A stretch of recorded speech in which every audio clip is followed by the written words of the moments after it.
Alan Colmes with us another 27 minutes or so, and I'm going to let Alan ask me some questions, too, because you've been asking me, what I think of Glenn Beck and stuff during the break, so we'll do that all live here on air.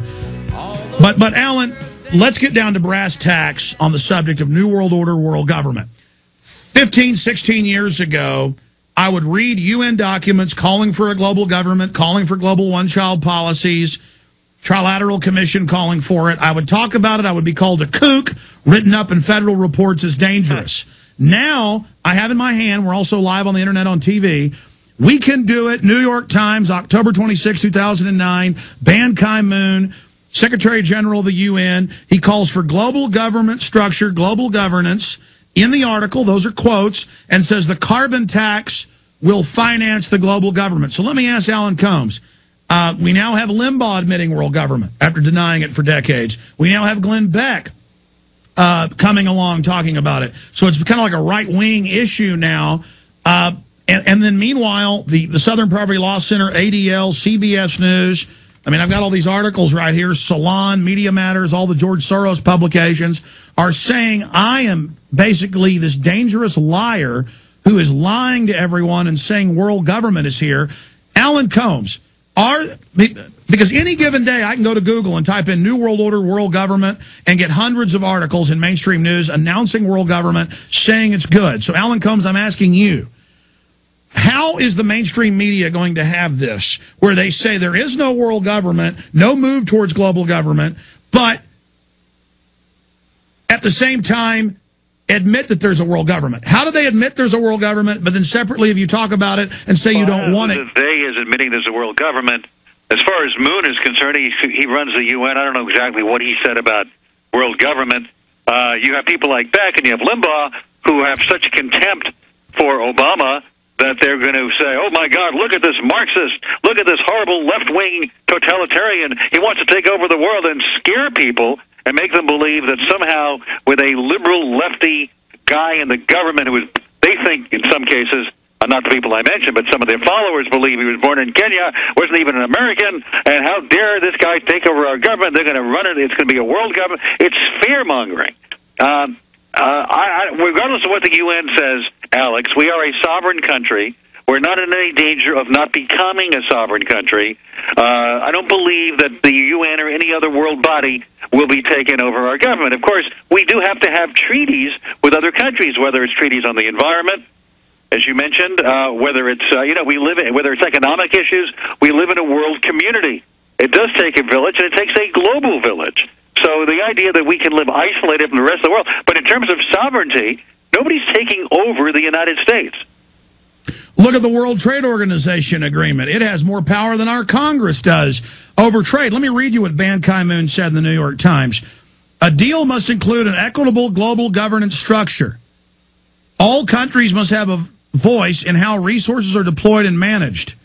Well, that's a way of saying there, if you read the whole article, that the UN is going to decide where the resources go, and the countries will have their say. Well, the UN doesn't have a right to unilaterally make that decision. Ban Ki-moon can say whatever he wants to say. He runs a global organization. Because he says it. Hold on, but Alan, here's what I'm saying. You can't say people are kooks, because, and I'm not saying you're saying this, but just because they talk about global government when it's in hundreds and hundreds and hundreds of articles. Here's the problem. I talked about how they were going to devalue the currency, bring in a global carbon tax, a monetary tax, set up this private global government around the IMF. That's now been announced. Here it is, Financial Times of London, and now for a world government. And they go on to say we need global government now, and it needs to be authoritarian to save the planet. I mean... Well, you say they say it, Alex. There are always people who are going to say that. They're going to be kooks who say we need a world government. They're going to be crazy people who say we're going to take over the world. But the sovereign nations of the world are not going to submit to a world government. And unless they're bankrupted from the inside by the very same banking institutions that are founding the world government. Now you're into conspiracy theory stuff. No, we are. Okay, did Goldman Sachs and J.P. Morgan Chase, are they making record profits right now? Did they come out smelling like a king, smelling like a 24-karat rose after the crisis last year?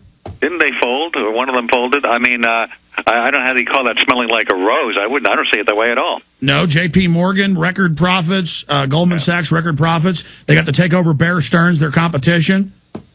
What about all the companies that folded, that failed, that couldn't survive? That indeed institutions, Lehman Brothers, that you thought would be around forever. It was a great consolidation. That's what the bigger, more powerful central banks wanted. It was Goldman Sachs that had their people all over the government in the key regulatory positions. Look, if you are someone who worries about world government and you spend a lot of time, you will take everything you see as a sign that apocalypse is coming. I don't see it that way. Oh, Alan, I'm not saying an apocalypse is coming. Kind of apocalypse. I have CBS News. I have ADL saying... You can quote those media organizations. No, hold on. Bring you stories about those people who think this is happening, but we are and will continue to be a sovereign nation. Alan, let me just finish this point to you. I'm here looking at the ADL. It says, rage grows in America, anti-government conspiracies, anger on the fringes, Alex Jones, the conspiracy king. And then they go and... flattered, you're a king. Yeah, but they say I'm bad because I talk about a global government run by private banks. That's what's being set up at the G20. They're actually proposing it. Well, it's again, you do wander into conspiracy theory territory. No country is going to give up their sovereignty to allow a global government. Do you really think the United States, under Obama or anybody else, is going to give up its sovereignty? We'll still have the American flag out there flapping in the wind, but for all intents and purposes, just like the IMF and World Bank go in and take over third world countries. And we're not a third world country. Why would the United States submit to a larger entity to run its sovereign? Because we have corporate interests that want vertical integration and want to end our industrial society, to make the public more manageable, and to impose a forced planetary one-child policy. Have you read the textbook written by White House science czar John P. Holdren? I didn't know he had czars. That's a media invention, that word. I know I didn't read his textbook, but I've read about him. And again, I read how the people who, again, fear Obama and believe that he's a Marxist are somehow going to take over the world. This is conspiracy theory stuff, Alex. Well, Alan, I think that's the left cover argument. And I know they have the right now playing the part of the party out of power. And so now they can talk about the New World Order and make it a discredited Glenn Beck, Rush Limbaugh, right-wing situation. I think the fake neocon, warmongering, torture-loving criminals, with all of their insider deals with no-bid weapons contracts, they should love Obama. Continuing secret arrest, continuing indefinite... You and I will probably agree. The idea of rendering... there was a story yesterday that there is a secret prison in Lithuania in a riding academy. The fact that this is going on, and this is where, when I hear conservatives talk about Obama being a radical liberal and Marxist and how, he's taken the country... No, he's not. He's doing, unfortunately, some of the same things I was critical of the Bush administration for doing. At least you'll admit that. Most liberals will just say, no, he's not. And in fact, he's intensifying a lot of this. So the idea that we would render to other countries because we don't want to be seen as torturers, and also the idea that they want to give a pass to executives of previous administrations.